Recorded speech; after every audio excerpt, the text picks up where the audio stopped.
Well, welcome again. We are on our third speaker for the day, and I'll go ahead and introduce you. It's MacWilliam.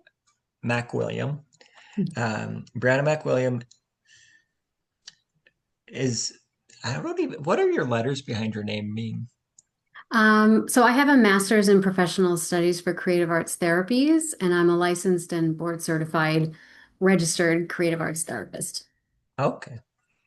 So she's a licensed creative arts therapist, author, attachment coach with 20 plus years of experience. She's helped over 6,000 clients and students heal insecure attachment patterns and build soulful, lasting relationships.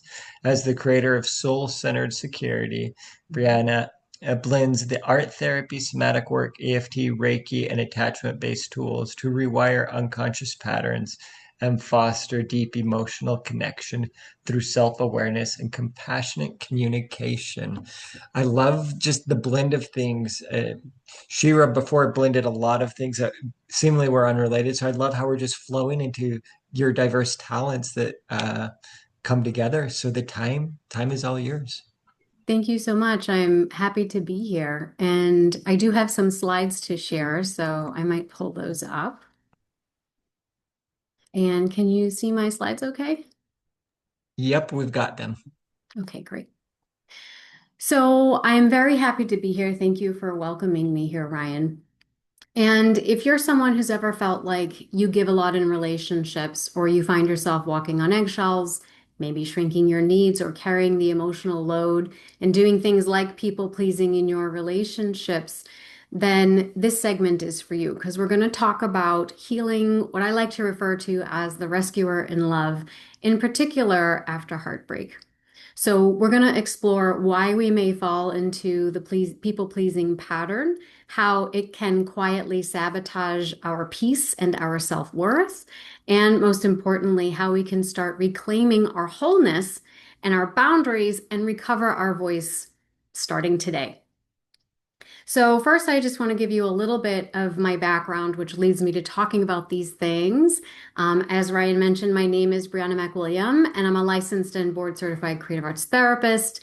I have 20 years of clinical experience and in the realms of online and psychoeducation, supporting adults who are struggling with specifically insecure attachment patterns, particularly those that tend to give too much, love really hard, and wind up feeling unseen in their relationships. But beyond my credentials, I used to be that person who thought that being needed meant I was loved. And I believed that fixing, soothing, and rescuing my partners was really my path to connection. But over time, as you can imagine, that just exhausted me. And it wasn't until after my divorce and a confluence of other major losses in my life that I was confronted with a choice to either collapse into a victimized identity or embrace grace in my life. And so that led to all of the trainings in EFT tapping and Reiki and hypnotherapy and ketamine assisted therapies, which also then led to writing a contributed volume about grief, complicated grief and attachment. And this wound up being a project that blended attachment theory, art therapy, somatic approaches, and spiritual processes into protocols around how do we process complicated grief in our attachment relationships. And so that book really kind of launched me into a whole new phase of my growth and development career-wise and online. And so I went from being overachieving, overperforming, trying to prove my worth and lovability to relaxing into love and trusting in my own power and vitality, believing that I belong to something much more powerful and transcendent above and beyond this rather small and confining idea of worthiness, right? And so soon after that, I met my now husband and I built my own coaching business to multiple six figures. And so my mission is really to help open-hearted high achievers connect to their own innate wisdom and to the vital life force energy so they can attract and keep soulfully secure relationships, ideally that are going to heal the world for generations to come. And I do it primarily through online courses and group coaching programs. So, in this segment here today, I want to share a little bit about how people pleasing is a symptom of what I think of as the rescuer archetype in love, why your deepest heartbreak could have a profound spiritual lesson and calling for you in it. And also, we will conclude with a guided visualization to reclaim parts of yourself. So, the first thing I want to start with is that people pleasing is not the problem, right? After all, people pleasers are some of the most loving people that you will ever meet. They are emotionally attuned, they are empathic, they are deeply loyal, they are skilled at holding space, they are wired for service, they are considerate, intuitive, mindful, resourceful, resilient, friendly and amiable, generous and caring, and are often the glue in many, if not all, social situations. And so these are gifts, these are strengths, of course. But when these gifts become overextended, this is when our strengths flip and become our weaknesses. And so this is how our gifts stretch into what I call their shadow expressions. And suddenly we are taking on other people's healing as our own job, saying yes when we mean no, prioritizing other people's needs while neglecting our own, believing that we have to earn love through some measure of performance or self-sacrifice. And the result winds up being some measure of emotional isolation, maybe some silent and simmering resentment. Perhaps we feel like we're thrown into chronic emotional confusion in our relationships. And eventually we experience some degree of abandonment, whether from somebody else or whether we wind up abandoning ourselves. And so, if we abandon ourselves in the people pleasing because we're trying to be in service to somebody else's happiness exclusively, then we stop showing up for ourselves in the relationship. And so, what happens is there's no one left in the relationship for your partner to relate to because now we are emotionally absent. So, it's like trying to play yourself in a game of chess. There is no more challenge and intrigue when you command the whole board. And so the harder we try to find happiness purely through the pursuit of somebody else's happiness, the quicker the chemistry dies, right? But people pleasing is really just a manifest symptom of a larger mechanism at work. And so for our purposes here, I'm going to call this mechanism the rescuer archetype. And this is a powerful and protective part of our mental and emotional, and I'm going to say energetic bodies. And it feels compelled to fix, save, soothe, or overfunction in relationships because we learned early on that our needs must be set aside in service of somebody else's needs, wants, or pain in order to be good, in order to be loved, in order to be accepted. But in this process, there grows a hunger. I call it an attachment hunger. But in this case, particularly for the rescuer, it's a hunger to be seen. And that hunger goes unsated. And so then we wind up losing sight of ourselves. And so in its shadow expression, people pleasing sounds like, well, I don't want to upset them, so I'll just keep to myself. Or if I ask for this, maybe they'll pull away. Or if they're just going through a hard time, I really shouldn't make it about me. Or it's fine, I'm probably just being overly sensitive. How many people feel like that's ever come out of their mouths before, right? Now, in contrast, we can have healthy people pleasing, and that shows up as a kind of compassionate and well-boundaried generosity. And it sounds something like saying no is not a rejection of you, it is a yes to myself. And that makes it an invitation for you to know me better. Taking space and time for myself allows the best version of me to show up for you and this relationship, and I deeply care about it. This matters to me. And I trust that if you care too, then we can help each other through this without blame or power struggles. Allowing for hurt feelings in a relationship helps us to identify unmet needs, which is going to deepen the intimacy and the connection between us over time, right? So for the rescuer, when we encounter heartbreak, it is likely going to bring up some kind of identity crisis. Because when we don't have someone to fix or prove ourselves to or through, we might wind up feeling empty or useless or invisible.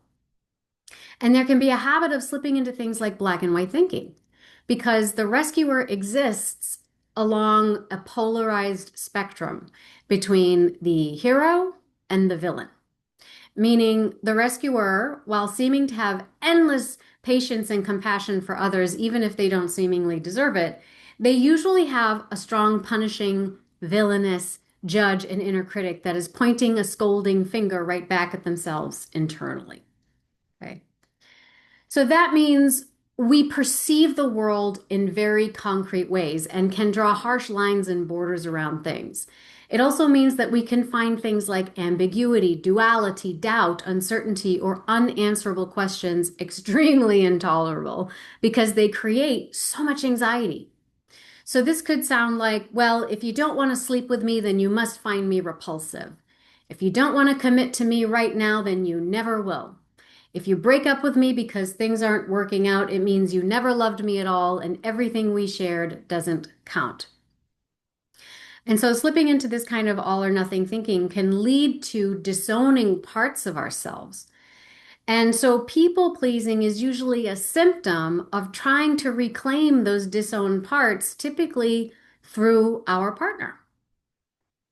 So I'm just going to pause there again. Can you relate to any of this? Does any of that sound familiar? And if so, I'd love to see a chat. Yes, there in the chat. Oh, I'm glad you like that picture. Yes, yes, yes. Great. I'm glad that you can relate to this. So I want to give you an example of Anne and Terry's story. So Anne is a more anxious, open-hearted woman in her 30s, and she sees herself as a rescuer in her relationship with Terry. And Terry is a charismatic man in his 40s, and he struggled with alcoholism and has more of what's called a fearful avoidant attachment, meaning he's confused about what he wants, and he tends to fear closeness and intimacy as much as he craves it. And so, even though Anne wants a romantic commitment, a clear romantic commitment, Terry is really fearful of labels and winds up pulling away anytime she asks for more definition in their relationship. So, when Anne responds to Terry's rejection by pulling back and establishing some firmer boundaries, Terry responds by moving closer, reaching out, and initiating more frequent contact as if trying to close the gap between them. And so Anne winds up feeling like she's being treated as if she is an intimate partner and confidant, but Terry won't give her the satisfaction of claiming her as his partner. And so that leaves her in an emotionally ambiguous place, settling for less than what she wants in the relationship. But she cannot seem to pull herself away. She is convinced that Terry's emotional unavailability signals a deep sensitivity. And so there exists the potential for real love in this relationship one day. And so she winds up sacrificing her desire for more commitment and intimacy in order to shield Terry from his own insecurities and emotional pain, which winds up assuaging Anne's internal judge and critic for feeling guilty for abandoning him to meet her own needs. And so her inner dialogue was filled with a few telltale signs of the rescuer. We have inflated responsibility. If I leave, he will fall apart. A blurred sense of identity and personhood. His pain is my pain. Rationalizing unreciprocated loyalty or commitment. I just need to love him harder and it will inspire him to want to commit. Or fear of being selfish. My needs and desires for a commitment is just my ego getting out of control, right? So, in my work as an art therapist, we use creative processes to externalize these thoughts and feelings in a visceral way on the page or through movement or through sound and whatnot, so that we can very concretely examine where we may need to establish more boundaries around our thoughts, feelings, and emotional energy because this dynamic is not serving our greatest good anymore. Just to give you an example, this is a drawing that Anne created in our work together. And she describes herself as the larger red figure and Terry as the smaller blue figure. And she saw her energy, these energy fields, the smaller pink energy field around her is her personal bubble, and the larger yellow energy field around her is shared emotional space. And so she depicted Terry as having a tighter bubble, tighter personal bubble, and also a smaller field of shared emotional energy. She also felt the cords that connected them had become dirty and burned by negative feelings, particularly feelings of being trapped, feeling resentful, feeling judgmental towards herself, sacrificing what she really wanted. And this was a pattern that she could trace back to her childhood. And so Anne said that a lot of the energy I'm pouring into fretting over this relationship is really about other people or historical events. And it's compounded because I'm continuing to take on my partner's pain and energy when it's really not mine to carry. And so, what Anne had to learn, what many of us have to learn, what I had to learn in my experience, is that unconditional love is not the same thing as self-abandonment. And sometimes the most unconditionally loving thing that we can do is to let them go because we're just not on the same page or we're not on the same path. And it's loving because it is considering both of your needs and accepts without fear or criticism the presence of incompatibility in the relationship without having to make somebody wrong, somebody right, without someone having to be the villain and someone else having to be the hero. It also expresses trust in the availability and the omnipresence of love in our lives on a more transcendent level. And so this is really where we start to edge towards that thin line between selflessness and selfishness. Because when we have too much skin in the game of managing someone else's feelings in order to feel good ourselves, we cross that line from selflessness into selfishness.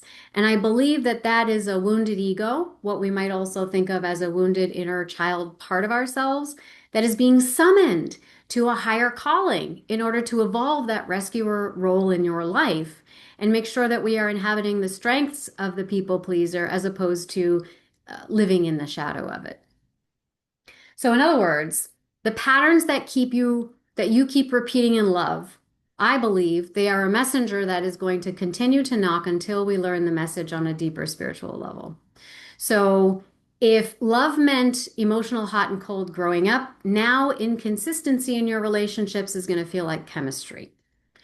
If emotions were ignored or denied, now you're going to doubt your own feelings and intuition.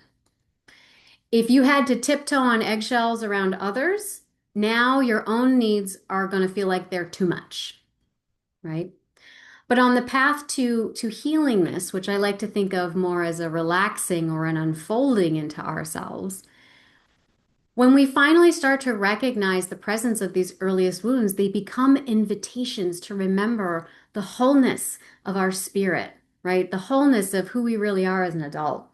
And when we can accept those invitations and explore them with creativity, which is libidinal life force energy, then the part of you that was lost or frozen in some form of survival mode finally gets to speak and to be heard. And so, in my work, this really requires using creative and embodied approaches to reclaiming those parts of ourselves that may have walked off with past partners, so to speak. But you're here, so we are ready to reclaim those things for ourselves, right? Okay, so I'm going to pause there. Is any of this sounding familiar? Is any of this resounding with you? Let me know in the chat.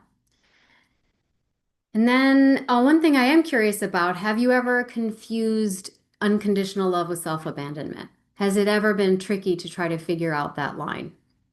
I think that one tends to be the most difficult one. Yes, absolutely. Thank you for sharing. Okay, so I did want to walk us through a bit of a guided visualization. And so in this visualization, we're going to drop into the heart. We're going to call in a partner or past partner that you noticed you had a preoccupation with, and maybe people pleasing came up in that dynamic. We're going to ask their spirit to join you as opposed to their human ego or personality.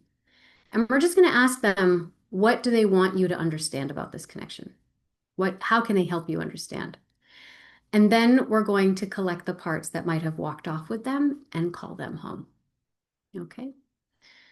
So I invite you to find that comfortable spot. You can do this seated or lying down.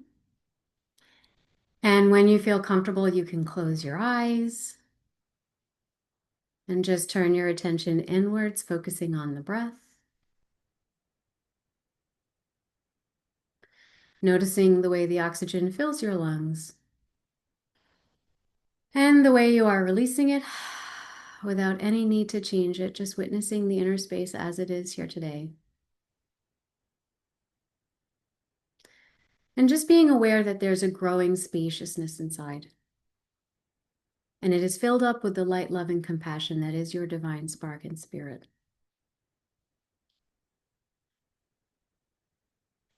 And so we're going to count backwards from 10 to 1, as if descending a staircase from the head into the heart. And we're going to ground our intention for today's practice in the heart. So we're at the top of the stairs in the mind's eye, and now we're going to descend into the heart.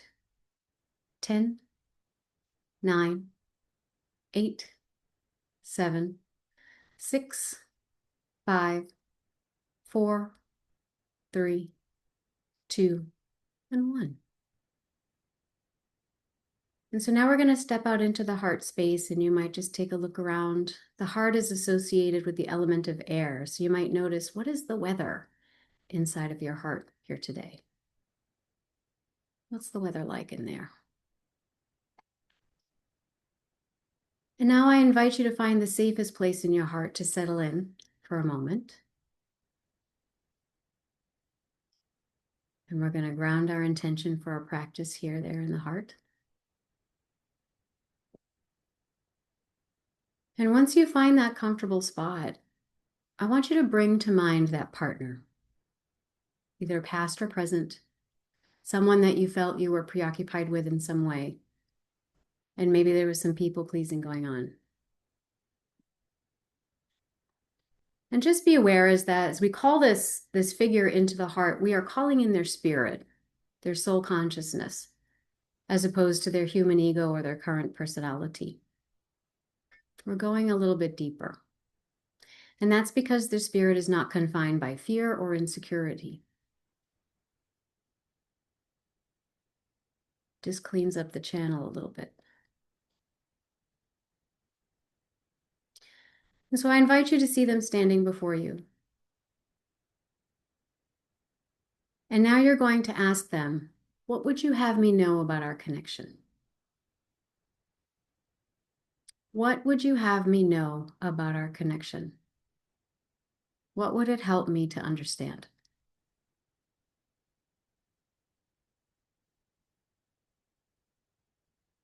What would you have me know about our connection? And what would it help me to understand?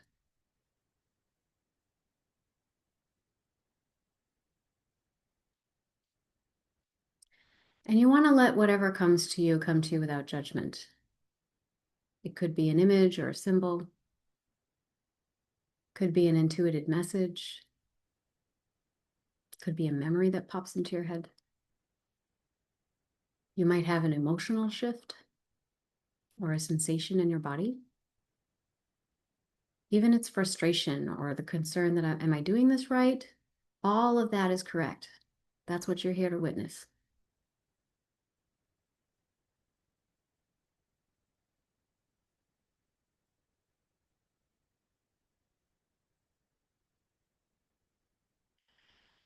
And so take a breath and just receive that wisdom and that offering as it is, as it was delivered. And it's okay if you can't interpret it right now, it will come in time.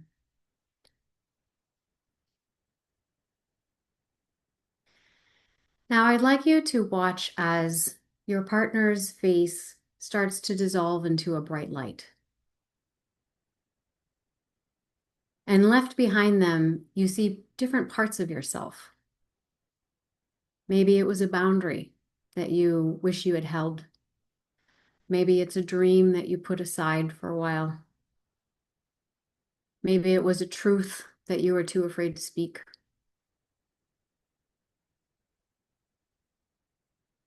And you're going to gently walk towards those fragments. And as you do so, they're going to start to piece themselves back together, to form and reflect your own image back at you.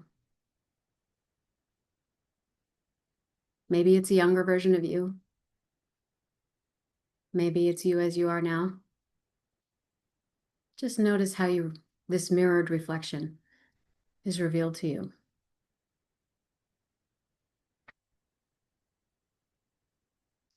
And I want you to reach out and hug this version of yourself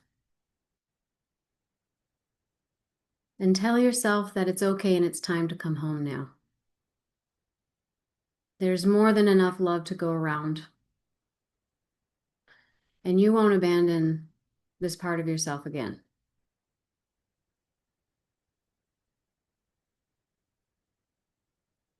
And let yourself feel what you need to feel. Allow what comes up.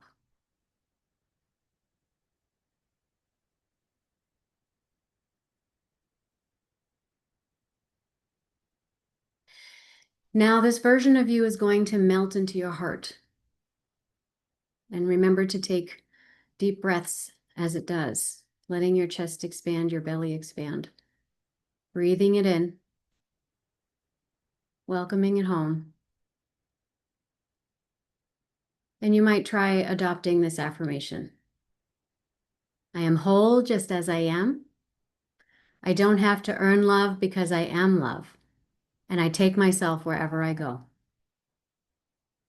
I am whole just as I am, and I don't have to earn love because I am love, and I take myself wherever I go.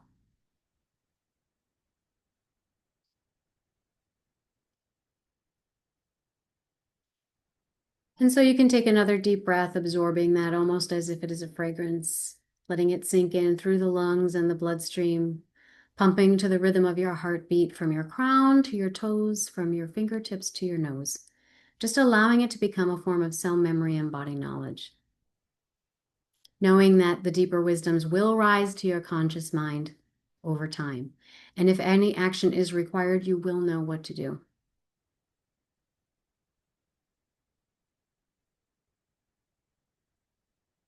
And so now we're going to approach the stairs again, and we're going to return, counting from 1 to 10 to the mind's eye and present moment.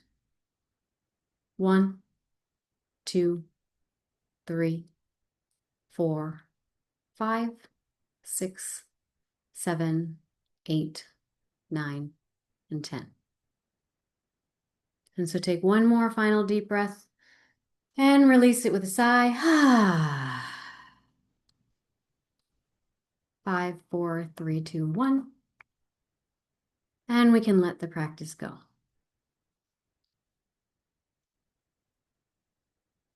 So you might just take a moment to bring yourself back into the present moment, back into your seat, back into the room. And a few questions I might offer to think about, reflect on, or even jot down in your journal. What parts of yourself did you reclaim in this practice? And what do you now understand about the role that you played in the last relationship? And how might it feel to love without needing to rescue or people please in the future? What would that look like?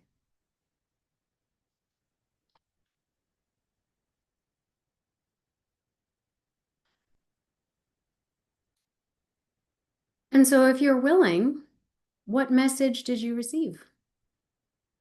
And if you're willing to drop that in the chat, I'd love to see. Were there any messages that you received that you'd be willing to share?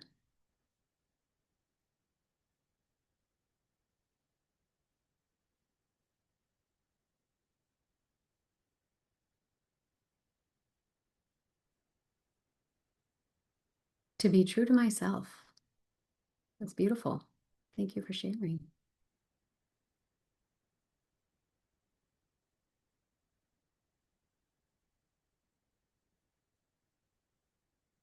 Any other messages? Sometimes it's not as clear as that. Sometimes it may be that you feel something, and the feeling is the thing that you're invited to witness. And what does that feeling mean in the context of your life? To focus on myself. Another beautiful message. Sometimes people will say, well, I felt like I was worried I was doing it wrong, or I didn't see or I didn't hear anything or nothing came up, so I felt frustrated. So what you may be asked to witness in that moment is, where else in your life does that happen? You're invited to connect to an intuitive part of yourself, and concerns about right and wrong interrupt you or get in the way. Or looking to some external standard of what you should or should not be doing gets in the way. And so that becomes, oh, this is my next step. That's the next place where I lean in on this journey, right? Maybe it's anger, maybe it's betrayal, maybe it's a sense of victimhood. The victim has a lot of insight for us. A lot of us want to avoid our victim self because it feels disempowering. But sometimes what happens is we wind up becoming the martyr. And this is the power in victimhood. So don't be fooled. So when we resist the power of the victim, we sometimes succumb to become the martyr. If we hang out there too long, then we wind up rejecting our what accountability and power we have to achieve our own successes. And then it becomes a fear of success. So I hope that that was helpful. And thank you, Ryan, for giving me this platform to share this information and a guided visualization with your audience. I appreciate that. Absolutely. Thank you so much for sharing your Mhm. depth of knowledge. And for those of us that have resonated with what you have to share and want to go a bit deeper, what would that look like? Sure. So I have a gift that I'm offering for the summit. This is the Devotion Codex, which is a mini course that kind of introduces you to how do I translate all this inner work that I'm doing into an outer relational space.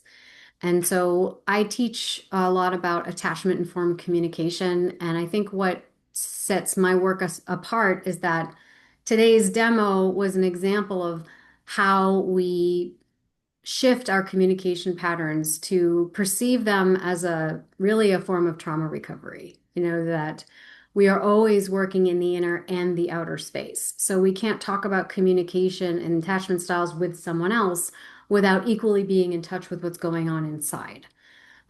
So the Devotion Codex is a little introduction to that. It tells you a little bit about how attachment styles impact communication because it's very different. You know, sometimes we're taught I feel statements are the way to go, but when that comes to avoidant partners, for example, or fearful avoidant partners, that usually falls flat. It teaches you about how to express boundaries without fear, how to cultivate that mutual respect without slipping into things like martyrdom, and also how we can feel more emotionally sovereign in our relationships while inviting other people to participate in our emotional experiences. That is beautiful. That sounds powerful. And just like with every other speaker, your contact information is on the sign up page. It will be going out tonight with the recordings. So feel free to reach out to Brianna if she resonates with you.